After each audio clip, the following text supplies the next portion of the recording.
Kenyatta. Joyce, how you doing? It's good to My see God, it's good to see your face. it's good to see yours too. It's been a while. It's been a while. Yeah, the last time was backstage at the Metropolitan Opera. You came to see Agrippina. Yes, yeah, yeah. You were wonderful. You were wonderful. Cecily and I really enjoyed it. Manuel as well. Yeah, he was good in that actually too. Thanks. It was really cool having you there. What I would love to do is this is a chance to introduce you to the people who are going to be listening to the world premiere of the song that you've written for this concert at the Metropolitan Opera. Um, I mean this truly. It's an honor to introduce you. I Oh, met you. It's 4 or 5 years ago. I think about 4 years ago.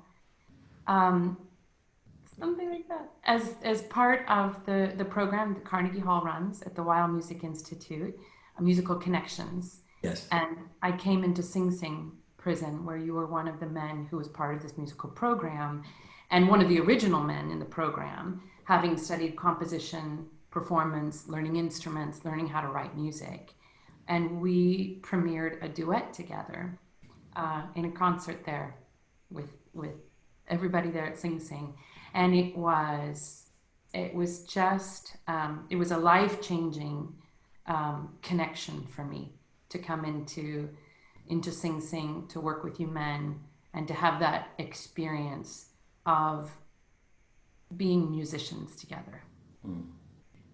That's very thoughtful of you to say. I, I'll tell you, just any number of volunteers, any number of folks come into that situation. A surprising number of people are willing to give of themselves and very generously. But I can say you were one of the most comfortable people I have ever seen come into that space. Like you immediately, the warmth that you offered and sort of received, just it was unusual. It was quite remarkable.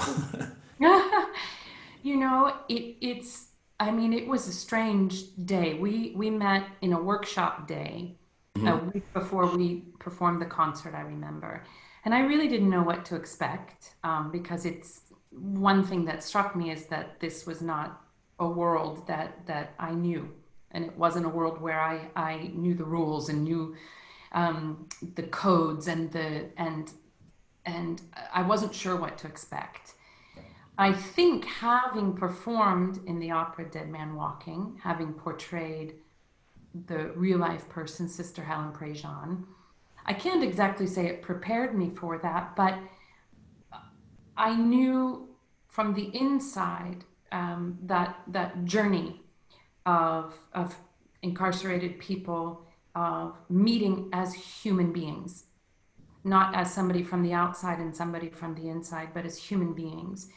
And within, I'd say 20 minutes of meeting you all for the first time, and we'd made introductions in the room and we started working on the music. For me, we became colleagues.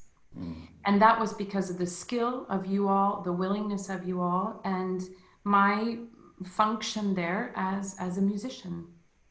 And the exchange that happened was really quite incredible.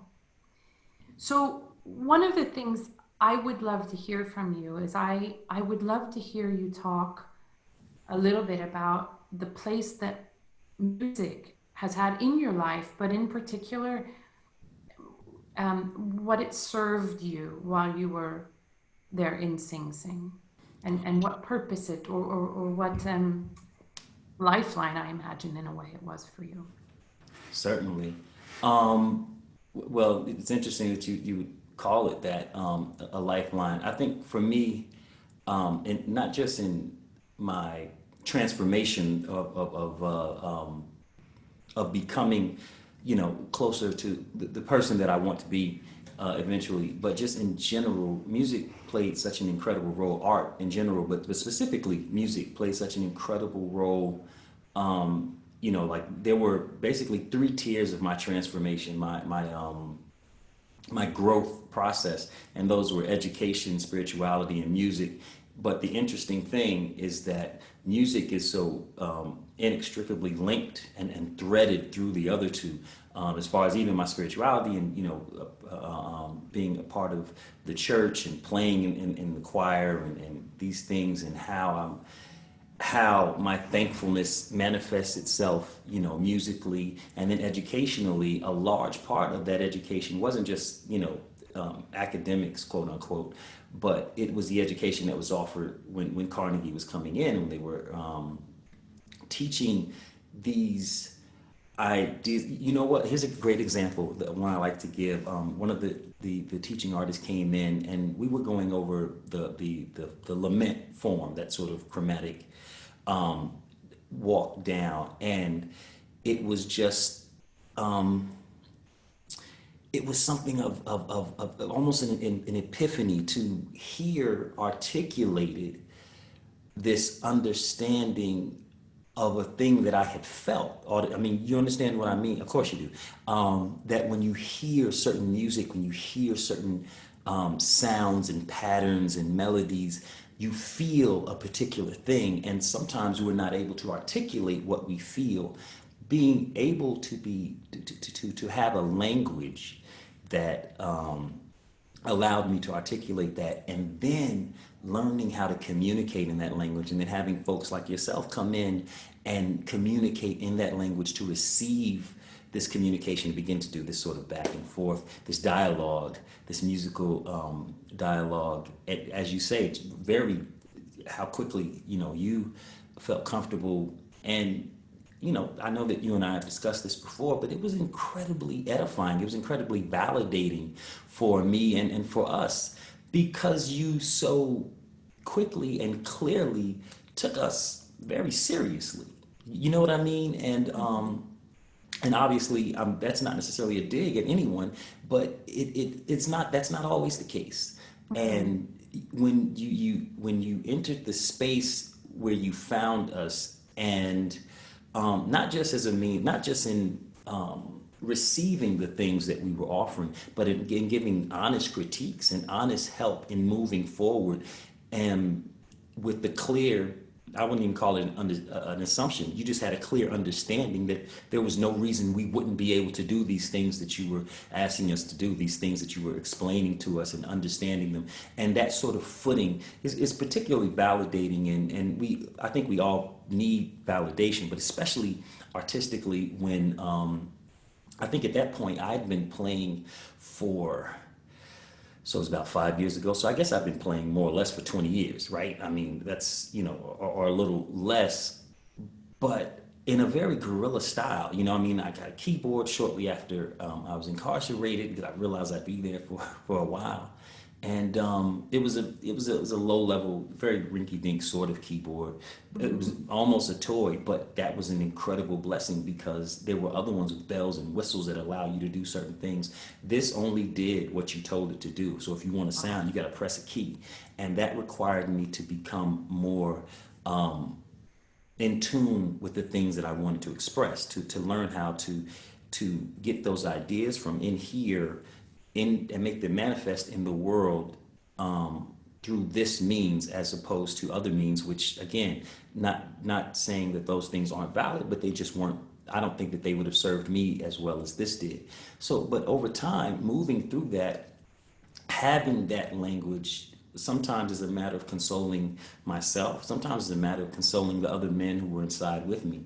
I remember after Sean Bell, in New York, there was a young man named Sean Bell who was shot to death by he was unarmed. He was shot to death by police while, I think it was the night before his wedding, at his bachelor party, leaving a club. And it was just it was it was so upsetting, obviously. But I remember when the verdict was returned, and they had, or not the verdict, there wasn't a trial. I remember when they failed to indict the officers, and they basically, there was just sort of this declaration that no one had done anything wrong. There wasn't an acknowledgement that anyone had done anything wrong. And I was just so, the cocktail of emotions, I can't even tell you, but all of them were bad. Like there was no there was no whatever good emotion that or feeling or sentiment that you might imagine, it was, I felt it not at all. So then this cocktail becomes an incredible despair, but an intensity that doesn't even feel worthy to be called despair, because when there's despair, there's no movement, and this thing was just so bundled, and I literally felt like, I mean, I felt like I was dying, you know what I mean? And I was able to go back to my cell and get a guitar, and first I listened to some Marvin Gaye, and he helped a bit, but it wasn't quite enough. It was nice to know someone, to hear something that was like sympathy, so an Yeah. someone who was there, it's a sort of resonance. But I had to express it, and I just played for hours, and I wasn't particularly skilled, but it was sufficient for me to get this thing out and to Moving. kind of hear these notes come out and fill this space and feel as though I was able to again express and articulate these things that words just wouldn't really, words that wouldn't, I mean, perhaps poetry, you know, and I would concede that poetry may be the only art form for me, I mean for others it would be different, that is as able as music, is as capable as music in expressing these interior things. But I found over time, I mean, that's just an example, but there were any number of times where where music just had to sustain me. It had to be that food, not just hearing it, which was incredible, and experiencing new things. Before you, well, not well, before preparing for you, because Carnegie brought in your, you know, they brought in some of your recordings. They gave us opportunity to see and listen to some of your performances. But before that, I hadn't experienced opera. You know what I mean? Like I'd heard it, but I hadn't experienced it. I hadn't experienced it with an understanding of the same way of going into that space and saying, okay, so Joyce DiDonato's coming and she's willing to work with us. She wants to work with us. She wants to hear what it is that we've got to say. She wants to tell us things, you know, right? So we want to communicate. And listening to it and finding that sort of resonance in this new for me, this new thing, that even that it was a way to not be stagnant, a way to not die in a sense in that space. Mm-hmm. It's just every it's overwhelming to hear you speak about this, because I can also tell that there's still so, you're trying to filter as you talk about this, because there's so much that this entails, and that I'm sure you experienced numerous evenings, nights, mornings where the music was that for you. Right. But you talk about poetry too, and so this brings me into the invitation that I extended to you just 2 weeks ago. I think about 2 weeks ago, I wrote to you because I've been trying to come up with the idea of this program. I have a one-off concert with the Metropolitan Opera, which our viewers are going to see coming up shortly. And and I wanted to find a way to meet the moment head on that we're living in Mm. this extraordinary 2020, right? To meet it head on, to not avoid what we're all living, which is rage, anger, fear, uncertainty, despair. All of this, we're experiencing it in different levels and in different ways and in different environments, but it's present for so many of us. But I didn't want to just stay there, because what I know is that music is a lifeline. I know that music can help pull us out of that darkness. Right. And I've experienced it myself, and so many people listening. It's why they come and turn to music, as you did that night, as you turned to Marvin Gaye. I love that. And so I was thinking how to build this program. And part of meeting the storm head on is to not shy away from what is it's a worldwide problem, of course, but it's in a such a boiler point moment right now, which is the United States of America addressing our race issue. Hmm. There's two things. We're both from Kansas City, Yeah. okay? And we have both taken very, very, very different routes to end up in this conversation, right? And roots that highlight a lot of the issues that inequalities and um, beautiful things about America and difficult things about America and about life. Mm-hmm. And so I thought I want to go to somebody who knows a different path than me, and I want to hear their point of view. And I thought of you. And at the same time, I thought of this Langston Hughes poem. So you speak about music and poetry being these really fundamental ways to examine our humanity and to not only receive it, but to express it when you sing, when you recite poetry. And I asked you to set this Langston Hughes poem. I love that you both share the same last name, Right. but I Dream a World.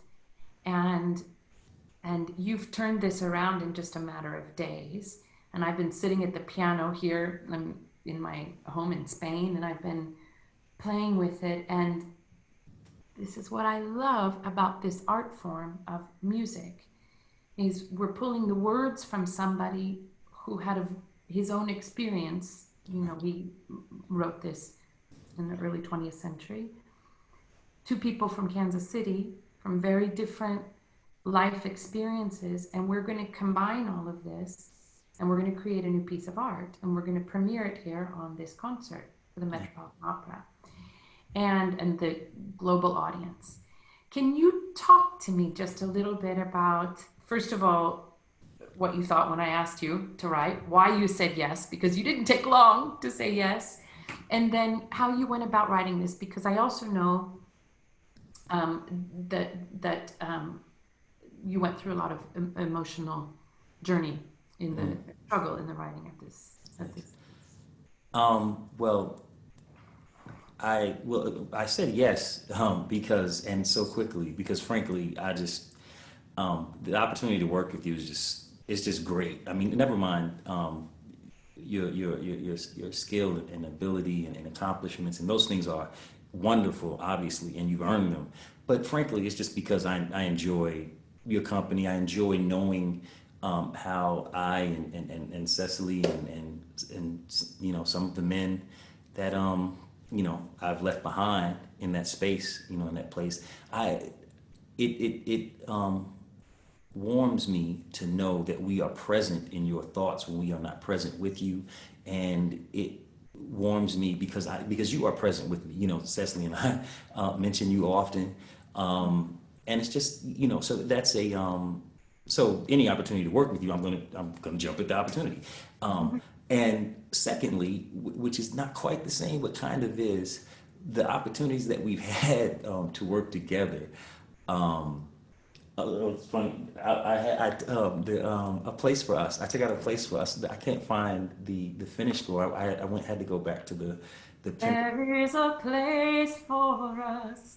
things that yeah, the things that come out of it are so good that that I was go do that. So that's that. As far when what I thought of when you mentioned it, it's funny you mentioned you and I. Langston Hughes is from Missouri as well, and Missouri has a very complicated history, especially within the context of the United States when it comes to racism and slavery and even now because I forgot who said it. I wish that I could have credited him. It says the history isn't. He says history isn't the past isn't history. It's not even past. And the point being that it wasn't even that long ago. And Mm, I know that when you mentioned, when you were discussing the idea of the Langston Hughes poem, first of all, we weren't sure exactly, whether we would use it, how we'd be able to use it, what the context of it might or might not be. Um, the other thing is, it was unclear to me how to said it because Langston Hughes is such a like rhythm is such an important part of what of his particular of his poetry, like his style, and so many times, and sometimes it's not necessarily and matter of fact almost always it's not a rigid meter. It's not, you know, the scansion isn't, but you can't afford, I can't afford to be messing up a Langston Hughes poem. But it idea of it was pleasing, and I do like the poem, and I liked, frankly, the other aspect of it that I know I haven't mentioned this to you before, but I feel like most people in this moment and who went to a Langston Hughes poem would have very possibly gone to A Raisin in the Sun. They would have gone to The Dream Deferred, and in this moment, or maybe you know, that life's not a crystal stair, like these things that seem to be preoccupied with the inequality and the injustice, as opposed to this poem, which is so much more hopeful, which is dreaming. And I think that it resonated in a particular way. I know that I mentioned this to you, and that is the sort of parallel with between this and Dr. King's dream speech, and just what these things are right now. I have a piece myself called Dreams They Go, and this idea of what dreams you can hold on to and which ones to keep you, to sustain you through the things that I've gone through. And I think that's a universal idea. This premise or this idea, this principle of dreams in general, and the fact that they're beautiful and they're wonderful, but you really can only have them fully while you're asleep, and then they're not real, or when you're awake and they require such labor and effort and time to make manifest. And so this dichotomy that seems to be, to me, to be a really excellent reflection of where the United States right now as a nation is, and our sort of national identity and our sort of understanding. I feel like there's an entire section, there's an entire segment of our population that has been living in a dream. They have believed things to be true that were not. And there's another segment that has been saying, hey, things are not like you seem to think. We are telling you that we are suffering. We are telling you that these things are happening. And obviously the flashpoint, or the wake up, the alarm clock, if you will, can be sort of pinpointed to George Floyd's murder. Well, frankly, no, not George Floyd's killing, but the fact of it being broadcast. Because the truth is, these people are dying in the United States in that way, or at least being treated that way quite regularly. It's not an uncommon occurrence. Most don't die, and then when they do, there's very rarely footage of it. This thing was so shocking. It was an alarm clock. It was that jarring sort of waking that one gets when you are deep in slumber and you are snatched all the way to full wakefulness. And this thing now, this sort of fighting to come to grips with reality as it is, and also, I think, trying to understand the dream that we have been wakened from, and a recognition that it is not perhaps it is a dream in the first sense, in that it's not real, but there is another dream that we can work toward. And as we've wrestled with these lyrics, as you know, as you and I have communicated, and Craig has communicated, and we've moved around these melodies and trying to understand how to articulate them, especially as I was nearing the end. It's very frustrating for me. That seems like not the best adjective, but in Wisconsin, another man was killed, and when Jacob was shot and killed, like shot 7 times, and then I was feeling like, Uh, but he didn't die. no, I'm sorry, he didn't die. I'm sorry, right, he's in the hospital. I apologize. He's But paralyzed. he was shot 7 times in the back. Times he's not, he didn't pass, and felt I felt incredibly just sort of disheartened, and it was very, to be frank with you, it was difficult to because I knew that I knew what I wanted, and I think it is in keeping with what Langston Hughes has articulated in his poet in the poem specifically, and he very clearly treats with injustice and inequality but there is a hopeful arc, Mhm. right? There is a hopeful arc. He is speaking of a dream of a world while clearly and plainly stating a very accurate understanding of the world in which he lives. So this is not a man who is asleep. No. This is a man who is moving towards a vision. So the dream in this case is a vision, and vision, in order for vision to be made real, it requires this effort. But it also requires a certain amount of faith and belief that it can be made real. And to be honest with you, just in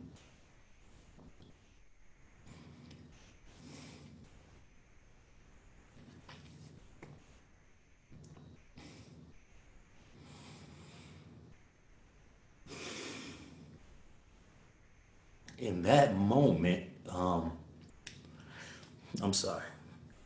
Okay. So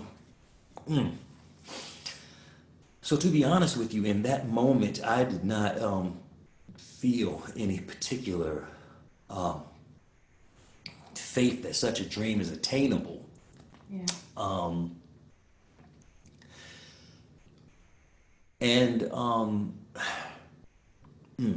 so that's it was it became surprisingly difficult to come to the end of, and when I say the end, I mean we're talking about just a few a few notes, but Mm. I knew how I wanted them to feel. But like chords, I was playing chords and they were all dissonant, and it was just a really Dark. yeah, I couldn't quite. So I couldn't quite. It's interesting. The interesting thing I had not thought about until right now. So please pardon me as because I haven't actually articulated any of these things before as much as I may have felt them. I realize now that I've not had the opportunity to speak them aloud. But the melody actually didn't change, which is interesting.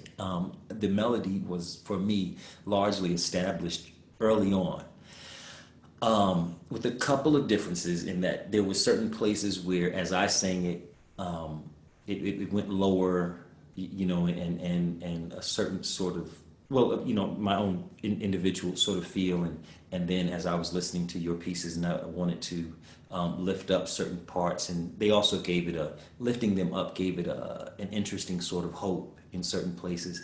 But that said, the melody was largely done. It was the setting of the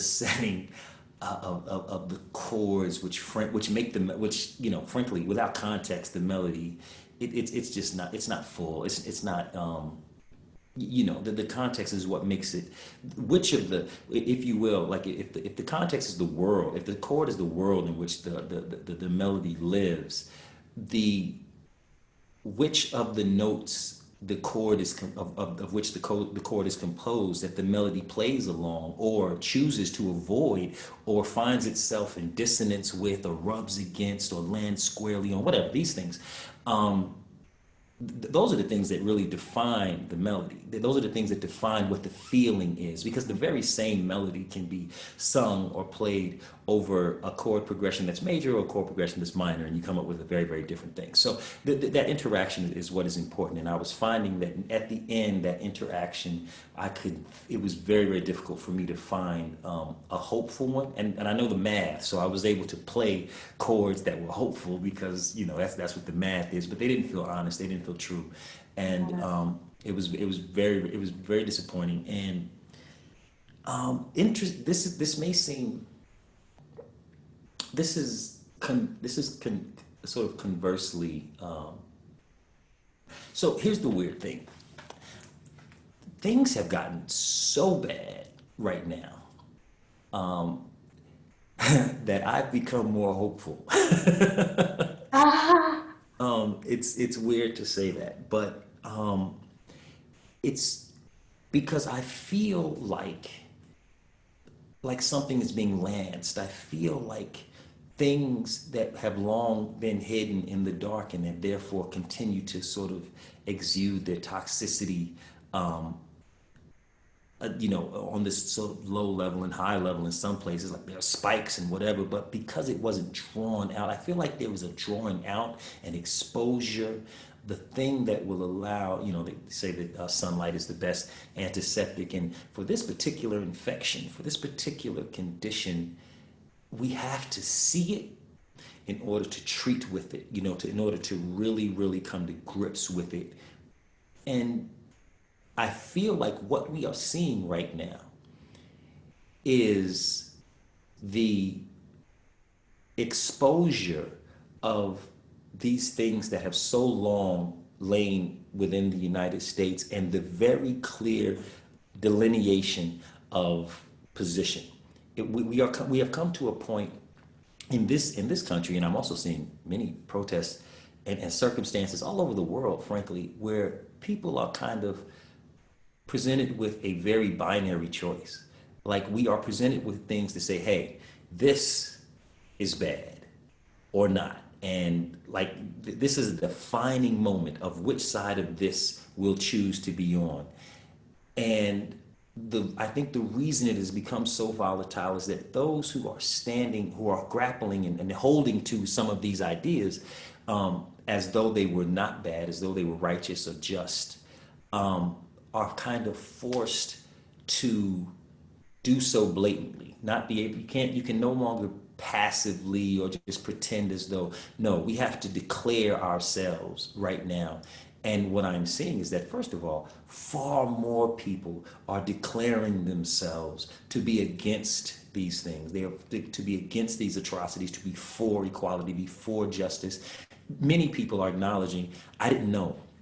And they're saying, listen, I thought I knew, and I apologize because that ignorance was to whatever extent willful in that it was comfortable, Mhm. but it was not willful in the sense that it was malicious. It is where we live and how our unfortunately insular lives shape our society.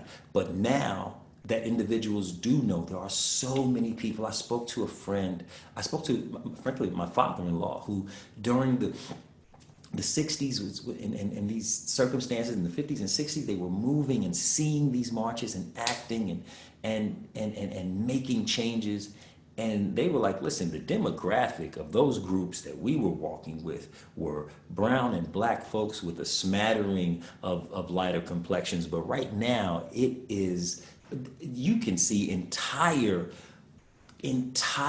groups of entire protests that have only a few black or brown faces in them. It, Mhm. the representation of protesters, the representation of people demanding equality is a more accurate representation of the population of our nation. And it, I take encouragement from that in the context that no matter as bad as it is, and it is getting bad. It is mind-blowingly bad. I would not have seen this coming. There were murder hornets this year. 2020 was insane. But that said, Here's what I'm saying. If ever there was a year built for opera, it's 2020 because it's it's the most exaggerated, it is. That'll heightened thing. be the name of the opera, 2020. No, no, no, no. I don't want to go see that one. Kenyatta, what I want to pick up on a point that you're talking about, which is, and I love this because you and I have not spoken about this, that the things that are coming to the surface that are very hard to look at and very hard to witness can only be seen because there's light shining on it. Right. And I love that you see that as well. The hard part is the light is shining on it and it's difficult to watch. I shared this with you. I did this test and it's available on Harvard University site to test yourself against what kind of biases you might have. And, it could be obesity, race, education, class, money, all these different things. I said, well, and this was after the George Floyd thing. And I thought, okay, I'm going to test myself on racial bias. And I thought I'd probably have a little bit. I was never raised with any kind of conscious race. I was a very liberal family, and we were always taught to everybody is equal, and I've lived my life consciously with that, I'm no better than anybody else and all of this kind of stuff. And I took the test, and I rated in the highest level of unconscious bias towards the white race. And I was shocked to my core. I expected some because I'm smart, I read. Clearly, I have some unconscious bias because I've been raised in America and blah, blah, blah, and I'm white and I have privilege and all of this. And I was horrified to see the extent of that bias that is within me that I was unaware of. Now I have light that has shone on that, and I have the responsibility now to go deeper into that and to understand that more. And one of the things that I'm with you, even though it's such a perilous moment that we're in right now, is that this gives us the chance. We're active participants in this moment in history, and we have to choose our way forward very, very carefully.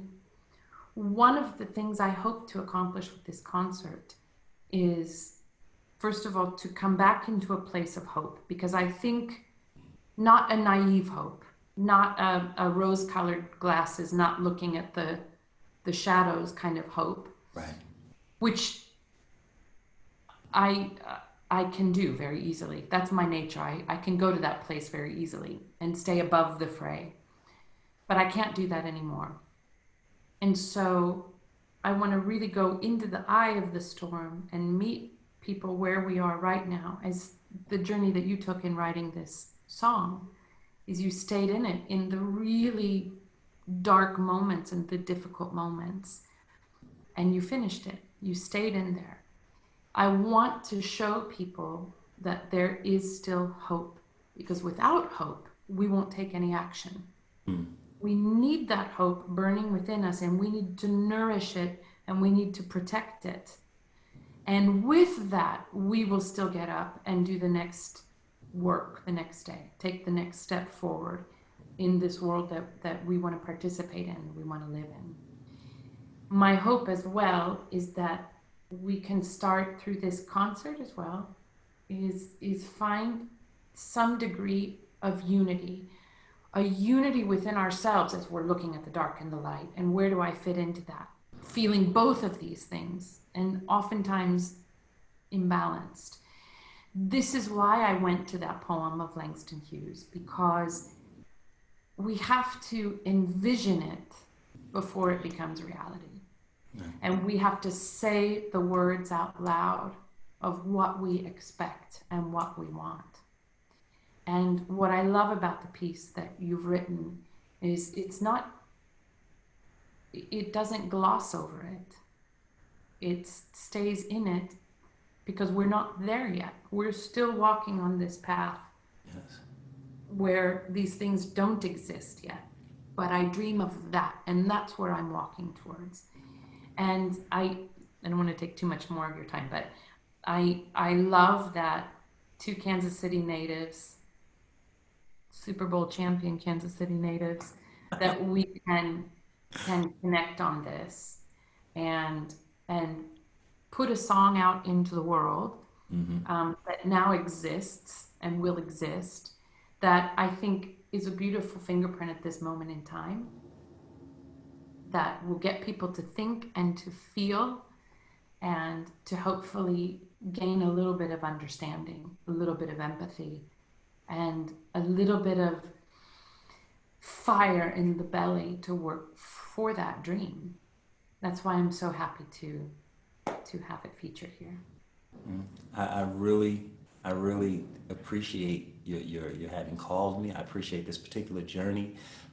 You mentioned sticking with it and finishing it, even though it became difficult. But the truth is, it's a microcosm of this macrocosm, and not finishing it wasn't an option because I had committed myself to you to do it.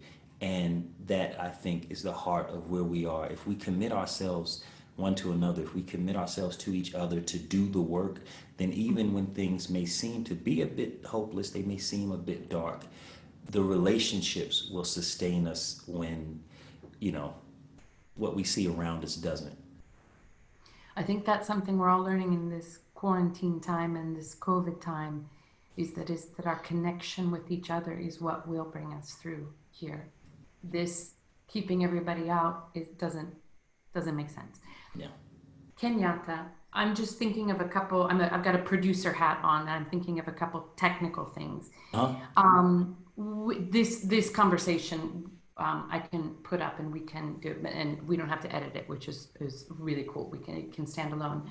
But I would love a couple shorter things that we could just do.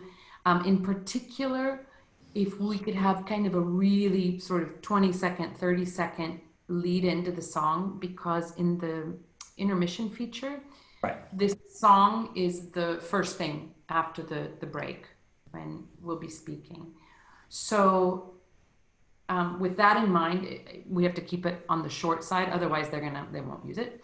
Um, so I think what I'll just ask you is what you hope people will feel when they hear your song for the first Uh, time. And Joyce, So let me. darling, sorry, this is Elena. I have to run to the TV filming that's starting shortly, but I wanted to tell you and Kenyatta that Sister Helen is super contrite and embarrassed and sent me like a horror face, and she is totally down with 11:15 tomorrow her time, and that was the time that worked for you, Joyce, right? Yep. Okay, so if you and Kenyatta can talk at the end of this, just to how you want that to go. Yep. Will do. Um, she was hilarious. Then Rose called me and she was super embarrassed and everything. And I told them everything's fine. So I'm going to leave you two now, sadly. Thank you for that very powerful conversation. And I will catch up with you later, Joyce, darling. Bye, Elena. Bye. so somebody's in trouble. You can't be making nuns feel bad. You can't. That's not. She said she was super contrite. Okay. But I was apologizing because she didn't get this message until a little bit late, and I said, "Oh, I'm so sorry." She's like, "We're in the middle of a pandemic. You're allowed." Da, da, da, da. I can't wait to introduce you to her. She's. Well, I'll talk to you about that later. So, but let me just pose this question, and if you can imagine it as a really short intro into your song, and then we'll sort of fade in, and then it'll come up, and in theory, this may not happen, depends on the editor. Hi, Pete. But in theory, you could kind of lead us into my singing of it. So let me pose the question, and I think just we keep it simple Right. and people here. Kenyatta, it's a thing that has happened not too often in my life, but enough where I've been able to premiere a composer's work on the stage for the first time. And I love that idea of something being born for the world, because we'll hear it for the first time here, but then it exists for anybody else to sing it that wants to sing it.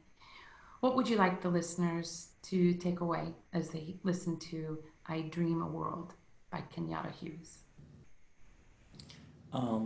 Thanks, Joyce. You know, I think above all, I would want them to take away how clearly and accurately we see what is happening around us, and how clearly we can see the vision of what we want the world to be, with the acknowledgement that it won't be that way unless we work towards it. Thank you. That was really good. That's perfect. I love that. I love that. Is there anything else you want to, or Pete or Matthew, I don't know if you guys, if you guys can imagine sort of like a minute Instagram clip or something,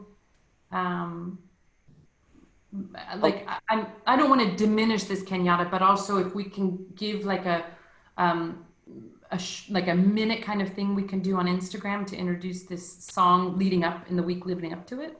I am available for the next um, 36 minutes. Okay. Is that good, I Matthew?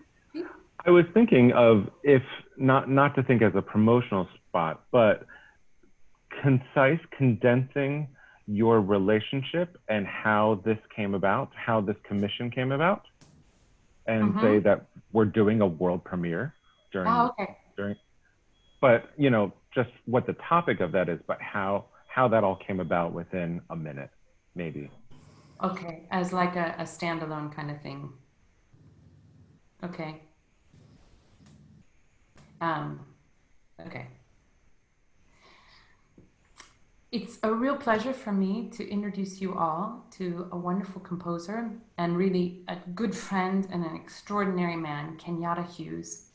I had the honor of meeting him about 4 years ago in the program via Carnegie Hall and the Weill Music Institute called Musical Connections that goes into the maximum security facility Sing Sing and works with men there to teach them composition and to teach them to perform their music that they have written.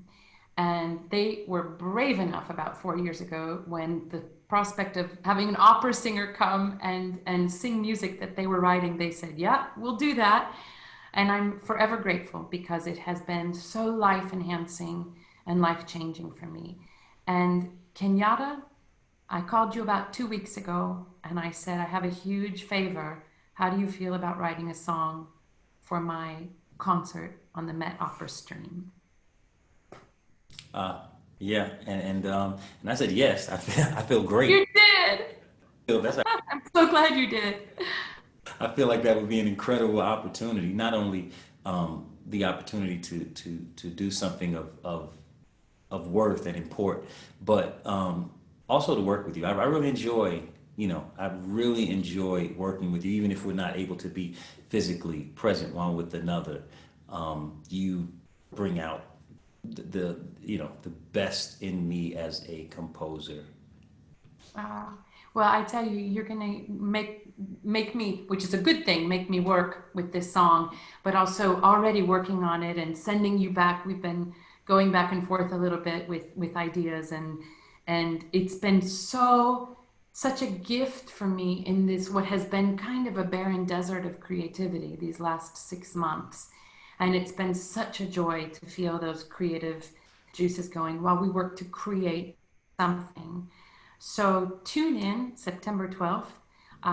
We're going to have the world premiere of I Dream a World by Kenyatta Hughes, setting the poem of Langston Hughes. And as luck would have it, we're all Missouri kids. Yeah. Tune in. Yeah, Yeah? that's something that I think Pete could do. Sorry, Kenyatta. This is complete. I just want to mention this. I didn't want to forget.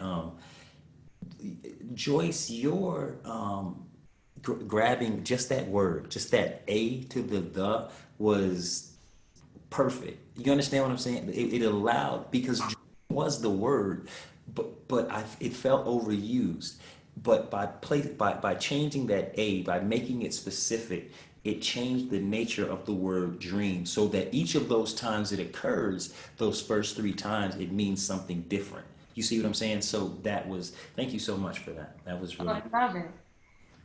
So, sorry. Go No, ahead. no, no, no. But this is can let me set this up a little bit and then you speak about that again, Oh, sure. if you don't mind, because it's a good point. Sure. One of the things that I've been so grateful about this creative process in working with you under a very short timeline, under big deadlines, is that we've been able to go back and forth, and you've been open enough to take my suggestions. I've been able to look at what you've given me, and my mind runs with lots of ideas.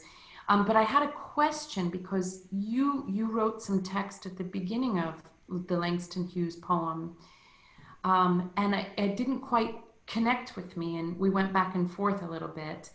And I had a question about dream of of making a scene of peace, and it didn't quite have the impact that I thought you wanted. And so, explain a little bit what happened with that. You're right. Just I think that if I remember, I'm trying to remember exactly how you stated it, but to paraphrase, the idea of a scene, there's a certain, especially when stated, it's the word. It brings a certain artificiality, if you, Mhm. and Something you watch from afar.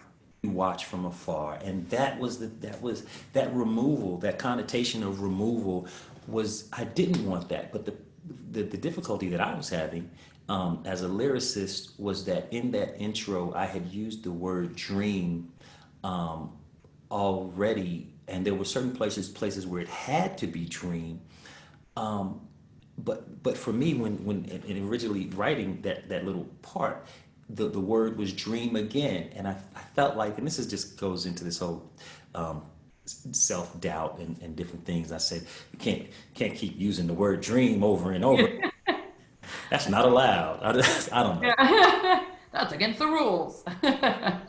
And when we were, and so I really appreciated, I appreciated that you, because I felt the same way. It's too weak. It's not what we wanted. A scene, first, the thing about a scene is that it's temporal, right? A scene starts, it finishes, it's removed. You're watching it. You're a spectator. You're not in it. There's all And of, in the opera world, a scene is something fake that we put up on the world, and it's we pretend. Yeah. right, it's not real. And but the dream, as crazy as this sounds, a dream is far more real than a scene, because even if you're sleeping, you're in the dream. You understand, and Experiencing it. you're experiencing it. And what I was hoping for is to be making that a dream manifest, and this is the way that we would. But initially, when I was saying a dream, or in this case, a scene, once I changed it, and just that small change, you said, well, what if we take it from some sort of general whatever into a very specific the dream, and Yeah. that little change made all the difference. And it changed, it changed the meaning of the word dream in each of its occurrences to something uniquely Yeah. different in each of those spaces, which is what one hopes for whenever a word is repeated in lyrics or in a poem. You want Hmm. a different meaning each time, and it made it specific, not just for this poem, but frankly, for every person, there is the dream. You know what I mean? There's a specific, we're talking about whether it's Dr. King or it's talking about Langston Hughes in this instance, or each of ours, there is the dream, and there is a sort of ideal that hopefully, we would be working towards. So I just really, I appreciated your willingness to share that. I appreciated how simpatico we were, how closely our understandings were, and I appreciated your ability to articulate, to grasp it and articulate it in a way, kind of express what I was trying to get at in a single word. So I really, as I, I learned that from one of the great librettists of all time, Terrence McNally. Rest in peace, dear Terrence. He passed away right at the beginning of this COVID outbreak, and he would grapple with the difference between cool or cold, yes, and it was just amazing. But what I love about changing from a dream to the dream is that with the dream, all of a sudden I feel, oh, it's almost like an imperative, like, oh, I have to go for that. I have to work. It's no longer nebulous or generic, and now it has this trajectory. And this is what I hope people feel with this piece is that there's hope, but we're not there yet, and yes. we've got to keep doing the work. Kenyatta, I feel so honored to give the premiere of this piece, and I'm sure it won't be the last time that I sing it. Yeah, yeah. Is there anything else you want people to know when they listen to your song? Um, I just hope that, especially right now, in this time when there's so much cause for, or seeming cause for despair, um, that they can find some, even as and you were able to find, they can find some hope and some sense of purpose in moving forward in this song and in this music and in music in general. Yeah. the harmony you talked about in this piece means more than one thing crashing together, sometimes in dissonance and Yes. sometimes in harmony. Here's the other thing I'm thinking about this moment in time is the beauty of the harmony would not be nearly so precious and unique and beautiful if we didn't have the dissonance to show us Right. how we're striving to get to that harmonious place. And this is, once again, music teaching us about real life, right? So this dissonance, this difficulty, this struggle points us and feeds that desire of, I want to feel the harmony, the peace, the vibration of things in alignment. Exactly. And Kenyatta, you've done a beautiful work with this. It's going to be a joy to sing your piece. And I hope there'll be many more. You're very kind to say so. Thank you so much. I love you.